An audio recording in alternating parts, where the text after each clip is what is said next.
దివ్యవాణి గారు, మనం మాట్లాడుకుంటూ ఒక కప్పు కాఫీ టీ తాగుదామా? చాలా బాగుంటుంది. Thank you. నమస్తే అమ్మా, బాగున్నారా? సుగుణమ్మా, కూతురుకు మీకు ఇష్టం చాలా. అవునా, నేను కూడా అడిగాను. వాణి అవును, గుడ్ గుడ్ గుడ్. ఎస్, తాగుతూ మాట్లాడేసేద్దామా? మీ రాముయిజం గారు, కానీ రాముని మాత్రం మీరు హైప్ చేశారండి, మీకు దెబ్బలేస్తాను నేను తీసుకు. అవునా? ఎందుకు హైప్ చేయడం? ఆయనే హైప్, నేనే హైప్ కాదు అసలు. అటువంటి ఇంట్రెస్ట్ మనం ఎంకరేజ్ చేయకూడదు. ఎందుకు, ఏమి ఇంట్రెస్ట్ లో చూద్దాం, మాట్లాడదాం తప్పకుండా. ఇప్పుడు వద్దులేండి కాంట్రవర్సీ. చెప్తాను కూడా నేను. చెప్పండి, అదేం పర్లేదు. ఎవరి అభిప్రాయాలు వాళ్ళవి. నేను అంటే ఆయన వాస్తవాలు మాట్లాడతారు కాబట్టి చాలా మందికి అది మింగుడు పడదు. వాస్తవం కాదు, వాస్తవాలు ఉన్నాయని చెప్పని మన పూర్వీకులు ఆడమండి ఇవి బట్టలు లేకుండా ఉన్నారని ఇప్పుడు మనం పోగలరా? ఆయన బట్టలు వేసుకుని వస్తారు, ఇప్పుడు ఆయన వేసుకుని వస్తారు, కానీ ఆయన మాటలు బట్టలు లేని మాటలు. బట్టలు లేని మాట్లాడతారా? తప్పకుండా అది మాట్లాడదాం ఇప్పుడు. అయితే సో ఇప్పుడు కంటిన్యూ నాన్న, రోల్ అయిపోతుంది. మనం అన్ని దొరికిపోయాము. సో దివ్యవాణి గారు, ఇప్పుడు బాగా చక్కగా మా సుగుణ మంచి షుగర్ వేసి పట్టుకొచ్చింది. మీరేమన్నా అలాంటి రెస్ట్రిక్షన్స్ ఫాలో అవుతారా? సుగుణమ్మ, నీకు happy Christmas, happy new year. Thank you Sugunamma కూతురు వాణి, నీకు కూడా ఐ లవ్ యూ. అబ్బో, ఇంకా అయిపోయింది, మురిసి పొంగిపోతారు. అవునా? Beautiful tea and coffee. వాళ్ళు లేకుండా మనం లేవండి, వాళ్ళ ప్రేమే మనకి ఆదరణ. అంతే కదా. రాజేంద్ర ప్రసాద్ గారి మీ కాంబినేషన్ చాలా హిట్ కాంబినేషన్ ఆ రోజుల్లో. సో ఆయన పాత్ర మీ కెరియర్లో ఎలా ఉండేది? అంటే ఆయన ఒక సీనియర్ యాక్టర్. యాజ్ ఎ ఆర్టిస్ట్గా ఆయన నేను ఎప్పుడు కూడా, నేనేంట్లేండి చాలామంది, నేను ఎప్పుడు యాజ్ ఎ ఆర్టిస్ట్గా ఆయన ఏమంటానంటే ఆయన ఒక మండుతున్న కట్టె. మండుతున్న కట్టెలోకి మనం సంక్రాంతి భోగి పండుగలప్పుడు చూస్తాం, పచ్చి కట్టెలు తీసుకొచ్చి అందులో వేస్తే అవి కూడా మండుతాయి. అవును. యాక్టింగ్ రాని వాడిని కూడా ఆయన పక్కన నిలబెడితే యాక్టింగ్ వస్తుంది. అంతేనా? అండ్ ఇంకొకటి ఆయనలో గ్రేట్నెస్ ఏంటంటే ప్రతి దాంట్లో హీ విల్ ఇన్వాల్వ్డ్. అవతల తిట్టుకున్నా పర్వాలేదు, అవతల నసుకున్నా పర్వాలేదు, డైరెక్టర్ ఏమనుకున్నా పర్వాలేదు, కో ఆర్టిస్టులు ఏమనుకున్నా పర్వాలేదు, కానీ అన్నీ తానైపోతాడు. ఈ సెట్ కానీ నా క్యారెక్టర్ చేయించడం కానీ, అంటే తను ఏంటంటే అంతా బాగుంటేనే కదా సినిమా సక్సెస్ అనే స్వభావం ఉన్న వ్యక్తి. అండ్ మంచి మన భారతదేశం కానీ మన ఇండియా కానీ ఎక్కడున్నా కూడా నవ్వుల రాజేంద్రుడు అంటే ఆయన కడుపులో లైఫ్లో ఎంత దుఃఖం ఉన్నా కూడా, అండ్ ఆయన యాజ్ ఆర్టిస్ట్గా నేను చాలా అప్రిషియేట్ చేస్తాను. మొన్న పాపం వాళ్ళ ఇంట్లో విషాదం. ఎస్ అండి, ఎస్. చాలా అసలు నేనైతే ఆ స్థితిలో కూడాను అందరూ ఏడుస్తున్నారు, శోకాలు పెడుతున్నారు, కానీ ఒక్క కూతురు ఆయన గుండెల్లో ఎంత భారం ఉంటుంది. మహానటిలో చేసింది ఆ పాప. ఇంకొకటి ఏంటంటే లక్కీ, మా బాబు పేరు కిరణ్ కాంత్. సో పెళ్లి పుస్తకంలో నేను ఆయన్ని కేకే అంటాను. So KK. అలానే నన్ను అమ్ముకుట్టి ఆ మూవీలో, మా పాపని తెలియకుండా మేము అమ్ముకుట్టి అని పిలుస్తాము. అండ్ ఇప్పుడు మహానటిలో ఆ పాప చేసింది కదా చిన్న సావిత్రి, నాకు కూతురుగా చేసింది. అవును, అది తనకి ఫస్ట్ మూవీ. అది ఎన్ని కలిసి వచ్చాయి చూడండి ఎలా, అంటే ఒక థ్రెడ్ ఉన్నట్టుంది ఆల్మోస్ట్. పెళ్లి పుస్తకం అవకాశం మీకు దివ్యవాణి గారు ఎలా వచ్చింది మీకు? అది ఇట్స్ అఫ్ కోర్స్ నాకు చాలా ఇష్టమైన సినిమా, బికాస్ మా సొంత ఫ్యామిలీ మెంబర్స్ తీసిన వెంకటరమణ గారు. ఇప్పటికీ స్వప్న గారు, చాలామంది నాతో, నా ముందు ఆర్టిస్టులు, నా తర్వాత ఆర్టిస్టులు, నాతో ఆర్టిస్టులు మీరేం సినిమాలు చేశారంటే పేర్లు చెప్పుకోవాలి, తడుముకోవాలి. ఆ హీరోలతో ఎంతో స్ట్రగుల్ అయ్యి ఏమేమో పణంగా పెట్టి వాళ్ళు పెద్ద పెద్ద హీరోలతో చేశారు. కానీ దేవుడి దయ, బాపు రమణ గారు, దివ్యవాణి అంటే పెళ్లి పుస్తకం అంటే దివ్యవాణి, ఆ తర్వాతే రాజేంద్ర ప్రసాద్ గారు అంటారు. అవునవును, ఎందుకంటే నేను కొత్త అలా చేయటానికి. అండ్ అది అసలు నేనైతే సినిమా ఇండస్ట్రీలో అలసిపోయి, నేను సినిమా ఇండస్ట్రీకి సెట్గానేమో నిజంగా వెళ్ళిపోయి పెళ్లి చేసేసుకొని అంట్లు తోముకుంటాను, ఏదో ఒకటి చేసుకుంటా ఉండొచ్చు. మా బావ ఉండేవాడు, మా అత్తయ్య గారు అబ్బాయి నేను పెళ్లి చేసేసుకుంటా, నన్ను పంపించేయండి అన్న టైంలో బాపు గారి దగ్గర నుంచి కాల్ వచ్చింది.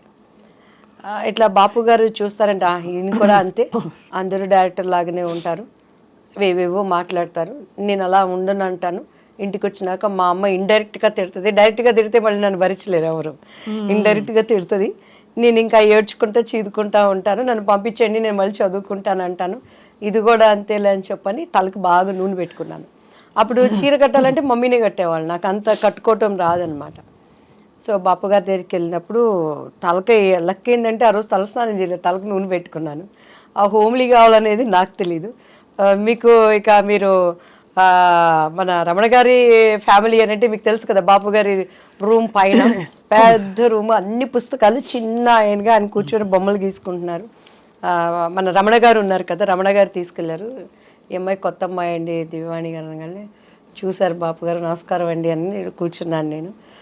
ఇది జుట్టు మీ సొంత జుట్టు అండి అని అన్నారు. అవును సార్ అన్నాను. ఇట్లానే ఉండాలి మూవీలో అన్నారు. సరేనండి అని, ఎందుకంటే నేను ఓకే అవననేది నాకు లోపల ఒక అభిప్రాయం. బట్ నాకు అప్పుడు బాపు గారి విలువ నాకు నిజంగా తెలియదండి. బాపు గారు ఎంత గొప్ప మనిషి, ఎందుకంటే నేను సినిమాలు చూసేదాన్ని కాదు. ఈ క్వార్టర్లీ హాఫ్ ఇయర్లీ ఎగ్జామ్స్ వస్తే ఒక సినిమా, అది కూడా అప్పుడు మనకు తెలిసిన హీరోలు ఎవరు, శోభన్ బాబు, కృష్ణ. మా అన్నయ్య ఏమో కృష్ణ ఫ్యాన్స్, మేమేమో శోభన్ బాబు ఫ్యాన్స్. ఈ 2 సినిమాలు అంటేనే ఇంట్లో అడుక్కుంటే కానీ పంపించండు మా నాన్నగారు. అట్లా నేను పెరిగిన దాన్ని. లోతుగా సినిమా ఏంటి, పరిజ్ఞానం ఏంటండి. ఇప్పుడు రాజేంద్ర ప్రసాద్ గారు వీళ్ళందరూ ఏం చెప్తారు, మేము ఏంటి డబ్బింగ్ 75 పైసలకు చెప్పాము, అన్నం లేకుండా ఉన్నాము, దీని మీద కసితో వచ్చాము. సూపర్ స్టార్ కృష్ణ గారు కానీ ఇప్పుడున్న మెగాస్టార్లు కానీ. నాకు అట్లంతా నేను రాలేదు, తేపడ్డాను కాబట్టి నాకు అసలు సినిమాలు ఇవన్నీ తెలియదు అనమాట. సో బాపు గారి విలువ తెలియకుండా అప్పుడు ఆయన ఏమడిగారంటే, మా అమ్మగారు అన్నారు, మిస్సమ్మ సినిమా చూసావమ్మ అన్నారు. నిజంగా పాత సినిమాలు ఏం చూస్తాం, ఈ ట్రెండ్లో పెరిగిన వాళ్ళం. మా అమ్మ ఇంకా చూస్తే ఇట్లా అన్నారు అమ్మ. అంటే చూశానని చెప్పానంటే, చూశాను సార్ అన్న. నిజంగా నేను మిస్సమ్మ చూడలేదు. అబద్ధం, ప్రామిస్ అబద్ధం చెప్పాను. లేకపోతే ఇంటికి వెళ్ళినాక మొట్టికాయలు పడితే పప్పు గుత్తిగారితో డబ్బులు పడతాయి. ఎవరు పడతారు అవన్నీ చూసి చూశాను సార్ అన్న. కానీ సేమ్ అందులో క్యారెక్టరే మీది అని అన్నారు. అలాగే సార్ అన్నాను. నీకు కాళ్ళు చూపి అమ్మ అన్నారు. మా అమ్మాయికి ఇలా చూసాను. మా అమ్మగారు పాప ఆమె భయపడతా, ఈ అవకాశం అన్నా మా అమ్మాయికి రావాలి, ఏదో ఒకటి మా అమ్మాయి ద్వారా మేము ఇండస్ట్రీలో ప్రూవ్ చేసుకోవాలని కాళ్ళు చూపించాను. ఎందుకంటే ఆ మూవీలో ఎక్కువ కాళ్ళకి షార్ట్స్ ఉంటాయండి. మహానుభావులు. నా స్టోరీ నాకు మిస్సమ్మ సినిమా మళ్ళీ చూడమ్మా అని అన్నారు. అలాగే సార్ అని చెప్పాను. ఇంటికి వెళ్ళిపోయాను. టక్ టక్ టక్ టక్ అగ్రిమెంటు, డేట్స్ ఫిక్స్ అయిపోయినాయి. 45 days కంటిన్యూస్గా షూటింగ్. అమ్మ అన్ని మాట్లాడేశారు, డబ్బులు ఏమిటి అసలు, ఎన్ని రోజులు? రమణ గారు ఉన్నారు, మన మేనేజర్ రమణ గారు, ఇప్పటికే ఆయనే ఉన్నారు. శ్రీరమణ గారు అంతా మమ్మీ మాట్లాడుకున్నారు. శ్రీరమణ గారు అంటే పెద్దవారు? నో ఇప్పుడు ముళ్ళపూడి వెంకటరమణ గారు, బాపు గారు. శ్రీరమణ గారు ఈజ్ ద ఇంకా పర్మనెంట్ కుటుంబ సభ్యులు. అవును, ఆయన అదే శ్రీరమణ గారు అంటే ఆయనే కదా. శ్రీరమణ గారు అంతా మాకు మమ్మీతో మాట్లాడారండి. నెక్స్ట్ డే ఆంధ్రజ్యోతి, ఈనాడు, బాపు బొమ్మ దివ్యవాణి అని వచ్చింది. ఫస్ట్ ఫోన్ మా ఇంటికి వచ్చింది. అప్పుడే మారిందా మీ పేరు? దివ్యవాణి అప్పుడు మారలేదు కదా, అంతకు ముందే ముందే మారిపోయింది. అంటే నాకు ఫస్ట్ నేను చేసినప్పుడు డాన్స్ రాజా డాన్స్ అని చేశాను. అనుకోకుండా మొన్న వినోద్ రాజా అని బెంగళూరు ఒక ప్రైడ్ మీటింగ్కి వెళ్ళినప్పుడు కలిశానండి. దాంట్లో అప్పట్లో చిరంజీవి గారు సిడీ తెప్పించుకొని చూసారు ఆ అబ్బాయి డాన్స్కి. లీలావతి గారి కొడుకు కన్నడ రాజ్ కుమార్ గారు. సో ఆ టైంలో నాకు దివ్య అని పేరు పెట్టింది ద్వారకేష్ గారు. ఆయన భవ్య అని ఒక అమ్మాయిని పరిచయం చేశారు. సో దివ్య అని ఆయన పెట్టారు. మమ్మీకి వాణి అంటే ఇష్టం, దివ్యవాణి అలా అయిపోయింది. సో బాపు గారు ఇక దివ్యవాణి కానీ ఫస్ట్ మా ఇంటికి వచ్చిన కాలు దాసనారాయణరావు గారు. మీరు ఒక మాట అన్నారు, అంతకు ముందు మీరు చాలా విసిగిపోయారు, బాపు గారు అవకాశం కూడా అలాగే అవుతుందిలే అనుకున్నారు. చాలా అయ్యాయి ఆడిషన్స్. అంటే ఏమయ్యేది ఆడిషన్లో? మీరు సెట్ అయ్యేవారు కదా వాళ్ళ క్యారెక్టర్కి, లేకపోతే అంటే దానికి ముందు దాసనారాయణరావు గారిది అభిసారిక అని ఒక మూవీ వచ్చిందండి. అప్పుడు మేము పద్మాంటి దగ్గరికి వెళ్ళి, మమ్మీ తెనాలి, మాకు తెలిసిన ఒక మమ్మీ వాళ్ళ క్లాస్మేట్ పద్మాంటికి మంచి క్లోజ్, మంచి వాళ్ళండి తెనాలి పిల్లలు, చాలా వాళ్ళు కష్టపడుతున్నారు ఇండస్ట్రీలో అని అంటే పద్మాంటి రిఫర్ చేసి దాసరి అంకుల్ దగ్గరికి వెళ్ళాను. సవేరా హోటల్లో అప్పుడు వీళ్ళకి పాముగురు వీటిల్లో జరుగుతూ ఉండే స్టోరీ డిస్కషన్స్ అవన్నీ. ఏమి చేస్తారు, మాట్లాడేవాళ్ళు. కింద నుంచి పెద్ద చూసారు, ఒడ్డు పొడుగు బాగుంది అమ్మాయి అనేవాళ్ళు, స్టోరీ మంచి క్యారెక్టర్ అండి అనేవాళ్ళు.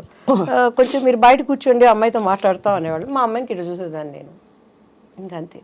ఇంక మా అమ్మగారు బయటకు వెళ్తాను అని అంటే అల్లిచ్చేదాన్ని కాదు. సో ఆ లోపల వాళ్ళ భావన ఏంటనే అర్థమయ్యి అర్థం కాని వయసు నాది అప్పుడు.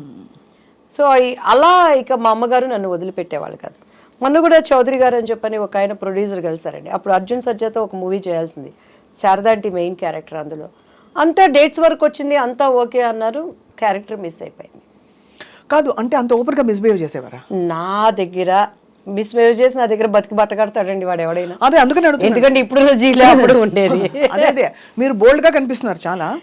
బట్ ఎలా మీకు అర్థమైపోయేది వాళ్ళ మనసులో ఏమిటని?